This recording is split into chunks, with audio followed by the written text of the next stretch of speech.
Marketplaces are often framed as opportunity engines, places where anyone can build a business. And for a long time, that was true. Small sellers found customers they could have never reached on their own. They gained tools, logistics, and sales that used to be reserved for large companies. But over time, something changed. Today, I want to look at how large online marketplaces, especially Amazon, shifted from being platforms for small sellers to systems that increasingly compete with them, extract from them, and quietly replace them. For those of you who are new here, I'm Kristen, I'm a software engineer, and I think it's important to talk not just about what we build in tech, but what our systems end up doing to people.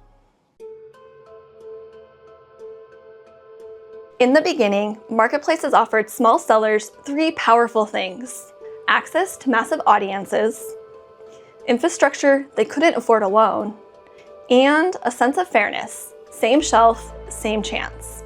For many businesses, this worked. They grew, they hired, they stabilized, but success came with a trade-off. When one platform becomes your storefront, your payment processor, your search engine, and your logistics provider, you don't just have a partner, you have a gatekeeper. And gatekeepers don't just enable access, they decide who gets seen. This is where the imbalance really begins. Marketplaces don't just host sellers, they observe them. They see what sells, at what price, in which regions, with what margins, and during what seasons. Small sellers see only their business. The platform sees the entire market in real time. Multiple investigations and regulatory reviews have shown that large marketplaces can use this data to identify profitable products, introduce competing in-house versions, and promote those versions through search placement. To a small seller, it feels like, my product was selling and then it vanished. To the platform, it's just optimization. Search results feel neutral. They feel objective. They're not. Regulatory investigations in Europe found that large marketplaces can systematically favor their own products or preferred partners, even when other sellers are cheaper or better reviewed. When visibility is controlled, price isn't the real competition. Quality isn't either. Placement is. For small sellers, this means something important. You're no longer competing in a market, you're competing with the platform itself. Over time, many sellers report the same pattern: rising platform fees, increased ad spend just to stay visible, stricter fulfillment requirements, less direct access to customers. Independent seller surveys show that many small businesses now operate on razor-thin margins. One policy change, one algorithm update, one new fee, and profitability disappears overnight. When sellers leave, it's rarely dramatic. They don't fail, they just quietly disappear.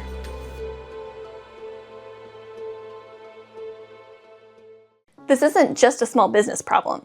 When marketplaces dominate, product diversity shrinks, prices stabilize upward, innovation slows, and local economies weaken.